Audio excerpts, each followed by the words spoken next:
ჩვენ ახლა ერზრუმის პროვინციის უზუნდარეს რაიონის სოფელ ჩემლიამიჩისკენ დავადექით გზას.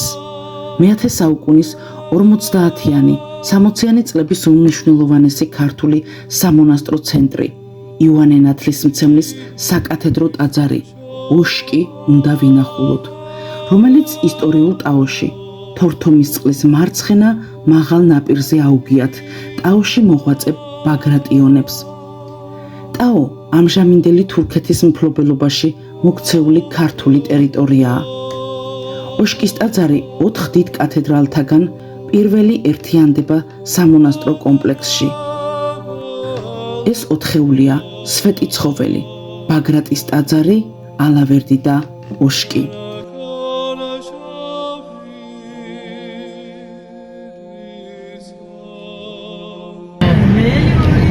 Pevi çamavide, pevi. Akla nakes, ha. Akla kaçere de kadam. Vishwas kamas. Esani karevu.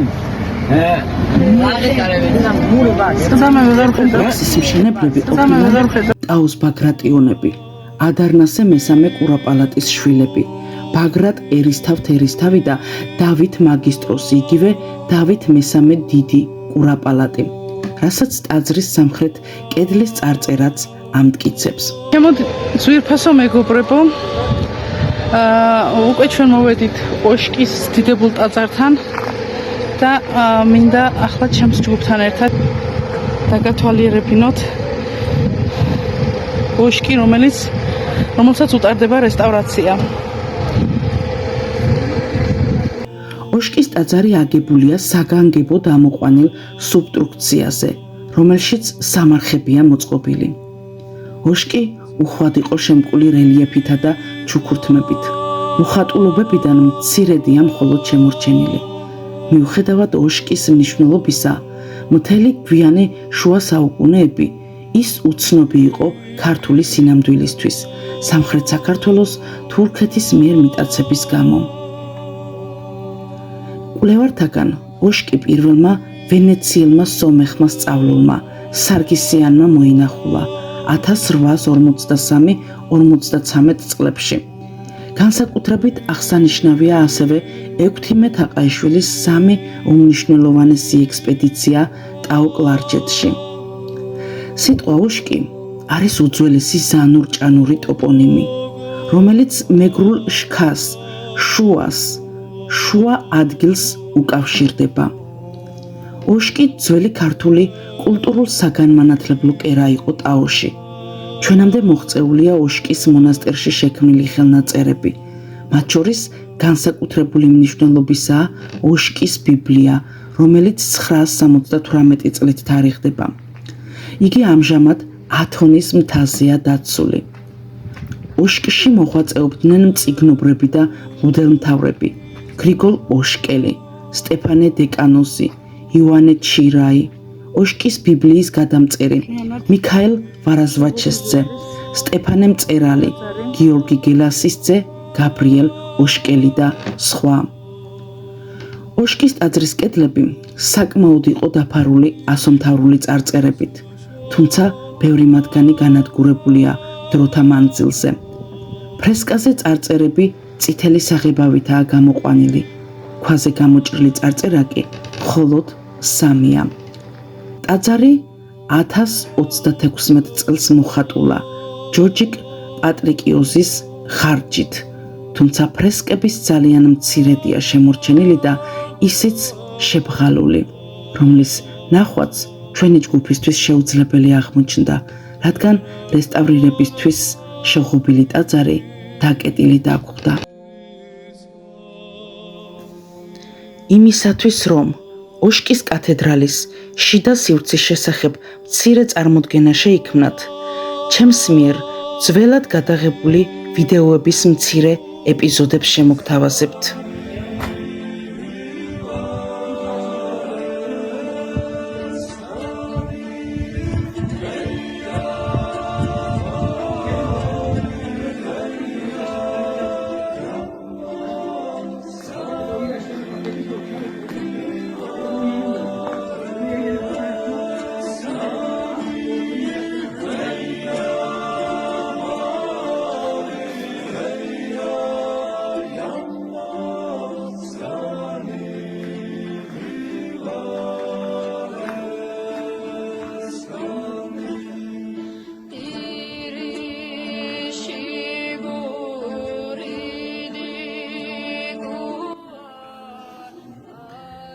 არაჩვეულებრივი ჩუქურთმა, განუმეორებელი.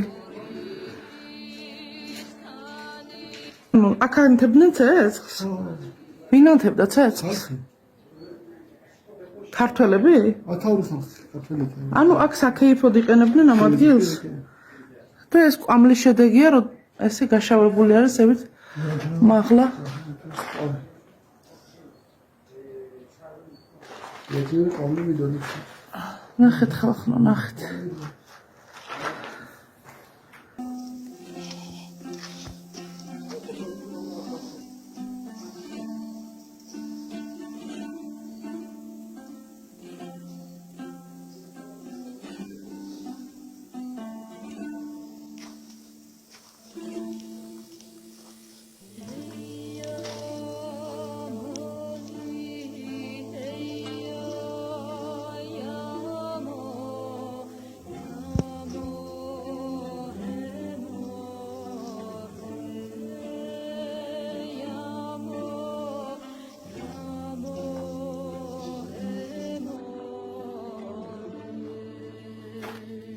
ეს არის ქვევრი, ალბათ რაშიც ღვინოს აყენებდნენ. ნახოთ. აი რა მდგომარეობაში ნაგავით არის სავსე. სამწუხარო.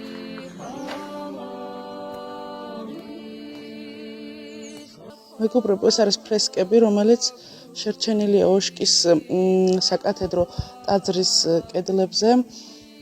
ძალიან ცუდად იკითხება ეს ფრესკები, მაგრამ მაინც არის და ბედნიერი ვარ იმით, რომ ეს ღვთისმშობლის ფრესკა იყო, რომელიც დაგანახეთ. აი ეს ღვთისმშობელი კედლებზე ზევით არის კიდე ესეთი ფრესკები, რომლის კვალიც ჩანს ჯერ კიდე. აი ახლა რესტავრაცია რომ კეთდება, ამიტომ ეს კონსტრუქციები ცოტა გვიშლის ხელს, მაგრამ მაინც აღიქმება. მეგობრებო, ოშკის საკათედრო ტაძარში ვიმყოფებით. ახლა ეს არის იმ 4-თა შორის ერთ-ერთი უპირველესი კათედრალი. მომდევნო 3 არის, ეს არის ბაგრატის ტაძარი, ალავერდი და მცხეთაში სვეტი ცხოველი. და უპირველესი არის ოშკის კათედრალი, რომელიც ძალიან დიდია და საბედნიეროდ დღეს რესტავრაცია უტარდება. მე ვარ შეჩერებული წარწერასთან, რომელიც კარიბჭეზე არის დიდი წითელი ასოებით. ეს არის ცნობილი წარწერა. ოშკის მონასტერზე სულ 3 წარწერა იკითხება წითელი ასოებით. კომპლექსის შემადგენლობაში მთავარი ტაძარი, 4 ან 5 მცირე ეკლესია, სატრაპეზო, სემინარია, სკრიპტორიუმი შედიოდა. საუკუნეთა მემატიანე ნანგრევებიღა შემორჩენილიყო. ჯვარმომტვრეული გუმბათი მაინც ამაყად გადასცქეროდა იმ საცხოვრის, რომელიც მის გვერდით მდებარეობდა.